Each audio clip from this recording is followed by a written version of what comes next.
It is the 3rd of October 1942, and somewhere on the western desert outside Tobruk, a British sapper named Private Albert Rudge is lying flat against the sand in absolute darkness, pressing his face into ground that smells of petrol, scorched metal, and fear.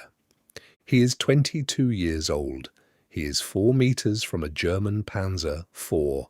He has been lying still for 11 minutes, and the German crewman who walked past his position 8 minutes ago has not come back. Yet. What Rudge is holding does not look like a weapon, it looks like nothing at all. A small flask of glass and steel, roughly the shape of a gentleman's hip flask, slightly larger than a man's fist. It is covered in something that catches the moonlight with a faint, wet sheen. It weighs 935 grams, less than 2 pints of milk. It cost the British government 4 shillings and sixpence to manufacture in bulk. In the following 8 months, the psychological effect of this object alone would cause a measurable collapse in German armoured crew morale across 3 separate theatres of war. Not because it destroyed tanks in great numbers, because of what it did to the men inside them. The problem that had brought Private Rudge to this particular piece of Libyan sand was not new, and it was not subtle. British infantry had been fighting German armour since the fall of France, and for 2 years the arithmetic had been uniformly catastrophic. A German Panzer, 3 or 4, buttoned up and moving, was essentially impervious to a foot soldier with standard infantry weapons. The boy's anti-tank rifle, which had looked adequate on paper in 1937, proved almost useless against German armour by 1940, capable of penetrating roughly 20 millimetres of armour at 100 metres under ideal conditions, at a time when German medium tanks were fielding frontal armour of 50 millimetres or more. The boy's was still being issued. It was still killing the men who carried it into close engagements they could not win. Grenades were no better. A standard Mills bomb detonated against the hull of a Panzer. 4 produced a bang, some scorch marks, and nothing else. The crew would feel it. They would not stop.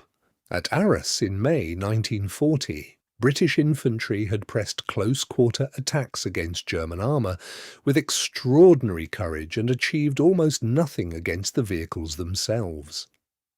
At Gazala in June 1942, the pattern repeated. Rommel's armour moved through positions that should have held, not because British soldiers failed in nerve, but because British soldiers had no weapon that reached inside the problem. The fundamental difficulty was physics. A hollow charge warhead detonated at a standoff distance from armour plate could penetrate considerable thickness.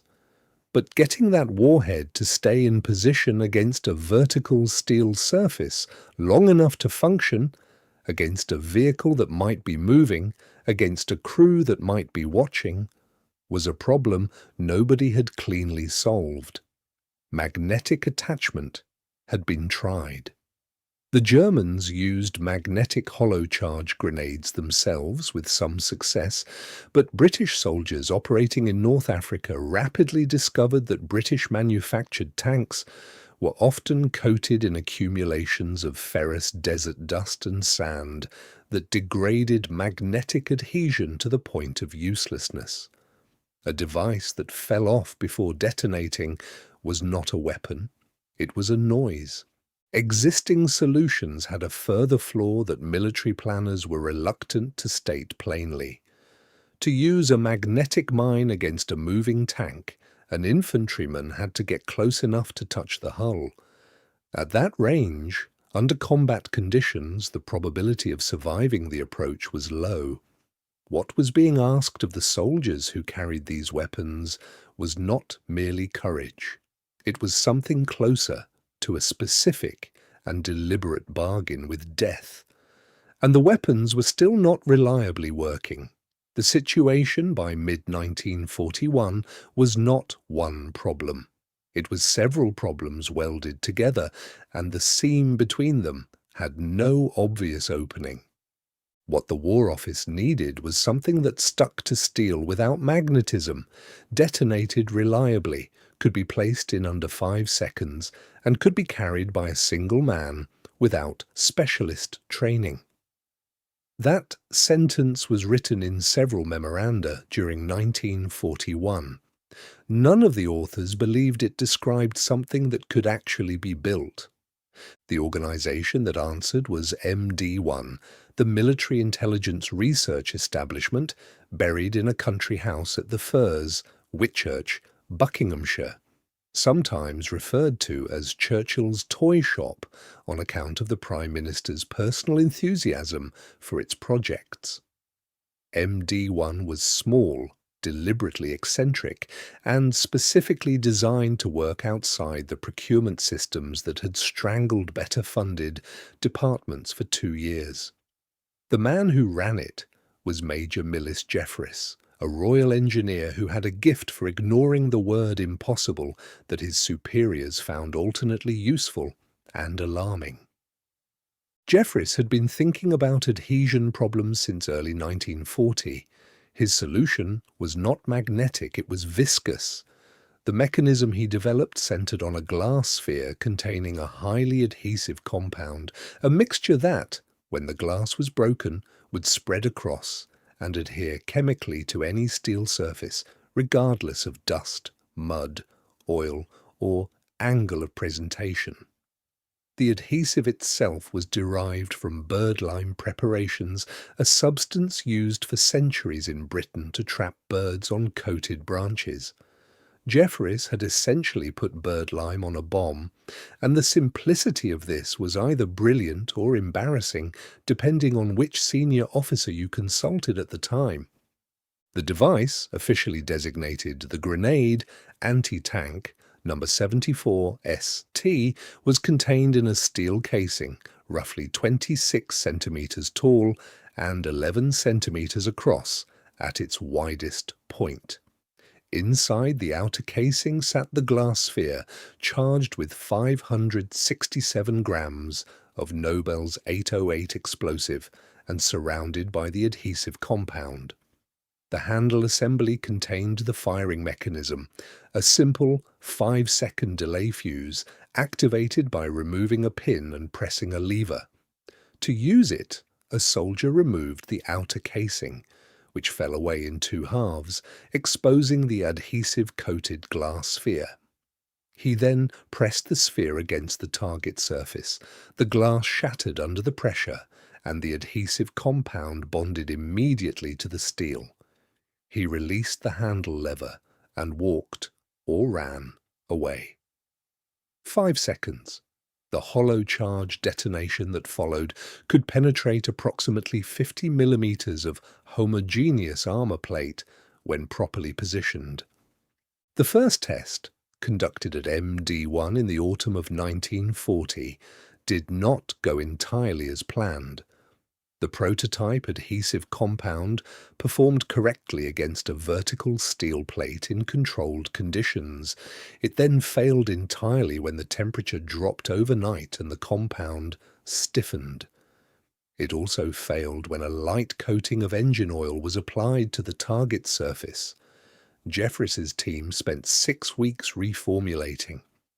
The second compound modified with an additional resin component to maintain viscosity across a temperature range of -10 to +40 degrees Celsius, performed correctly in every subsequent test. When it was placed against a pre-production hull section from a captured Italian medium tank and detonated, it penetrated cleanly. The room smelled of burned metal for 3 days afterward. If this story is new to you, a quick subscribe means you will never miss another one like it. The number 74ST, almost immediately nicknamed the sticky bomb by every soldier who handled it, entered operational use in 1941 and reached meaningful deployment in the Western Desert by late 1942. SOE circuits operating in occupied Europe received batches through supply drops from 1942 onward. The Belgian resistance networks, particularly those in the industrial corridor around Liège, used consignments of sticky bombs against German vehicle parks with documented effect. Those surviving records from these operations are fragmentary. Much of the administrative record was deliberately destroyed before liberation, and what the Belgian networks themselves preserved was scattered across 4 different post-war archives. In North Africa, the device was issued to infantry units and to long-range desert group patrols who used it against vehicles in the soft conditions of forward supply areas. The 7th Armoured Division's after-action records from late 1942 reference sticky bomb attacks on German recovery vehicles and supply lorries operating near El Alamein, though the exact figures are impossible to reconstruct with confidence. What the German records do preserve is the response. Declassified Wehrmacht after-action reports from the North African theatre, first made available to researchers in 1971, contain specific references to a British adhesive anti-tank device that was producing disproportionate psychological effects relative to its material results. One report, attributed to a Panzer regiment headquarters near Benghazi and dated February 1943, noted that crews were refusing to allow vehicles to halt unattended in areas where British infantry patrols had recently operated, specifically because of the adhesive mine threat. The report recommended that halted vehicles post at minimum 2 external sentries. This recommendation, if followed in any consistent way, represented a significant drain on crew availability during rest periods. The human dimension of this is not comfortable to examine. For the men delivering the device, the approach to a German vehicle under operational conditions was an experience that no training adequately prepared them for. Private Rudge, lying against the sand outside Tobruk, would have felt the vibration of the Panzer's cooling engine through the ground. He would have heard the crew talking inside, German voices muffled, carrying the particular flatness of sound inside armor plate. He pushed the device against the rear hull with both hands, felt the glass shatter under his palms, held it against the steel for a full 3 seconds to allow the adhesive to set, pulled the pin, heard the lever click, and moved. He did not look back. Surviving patrol records from this operation do not name Rudge by rank or outcome. They record the vehicle as destroyed. Against the American OSS equivalent, the number 74 ST compares as follows. The OSS Limpet mine, adapted for use against vehicles, required a magnetic attachment surface and a minimum standoff detonation. It was more reliable against steel surfaces free of contamination, but performed significantly worse against fouled or painted surfaces, a common condition in the field. The sticky bomb's adhesive mechanism functioned across a far wider range of surface conditions. The OSS device was also larger, heavier, at approximately 1.2 kilograms without its packaging, and required a trained operator to set the delay correctly. The number 74 ST could be demonstrated to an untrained civilian in under 90 seconds.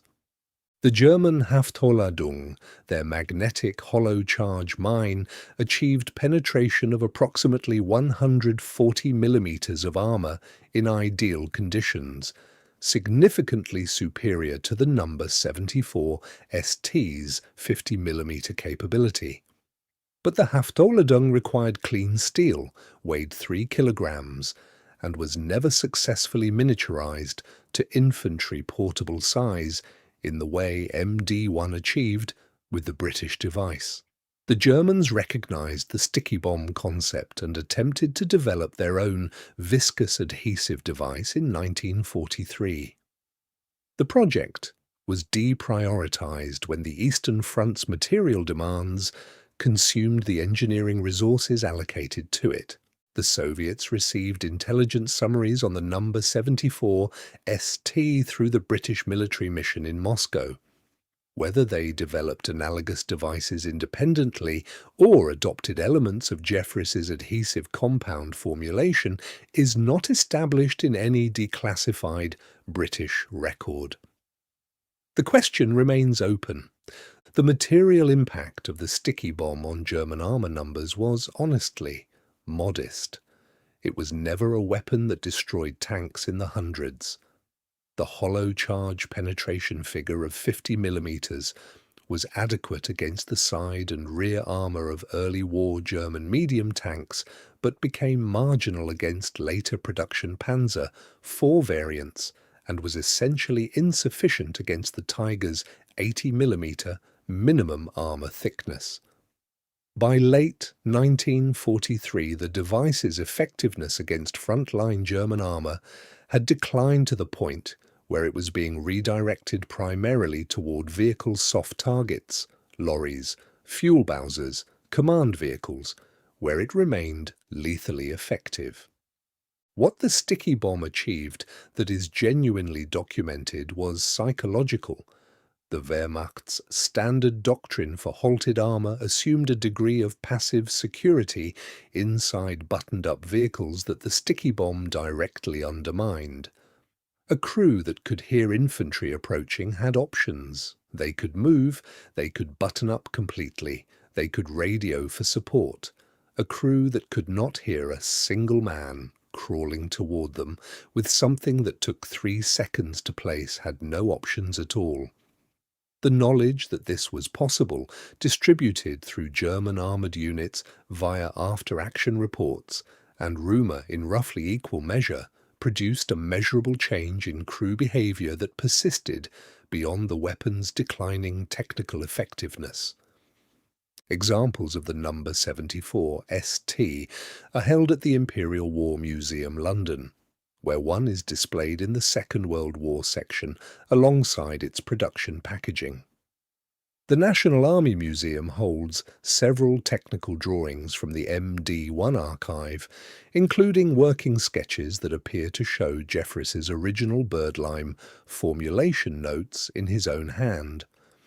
The Bovington Tank Museum holds a recovered example retrieved from a North African battlefield site in the 1960s. The adhesive compound has long since dried to a dark, hard resin. The glass sphere is still intact. Modern counter-sabotage procedures for armoured vehicles, the external sentry requirements, the standoff perimeter protocols, the prohibition on vehicle isolation in unsecured areas trace directly to the lessons German armoured units learned, painfully, from weapons like this one. The doctrine exists because something small and cheap forced it into existence. It is the 3rd of October 1942, and Private Rudge is moving away from a German Panzer IV through darkness and the smell of petrol and scorched metal, and he does not look back. He is 22 years old. He has been breathing as quietly as a man can breathe for the last 11 minutes.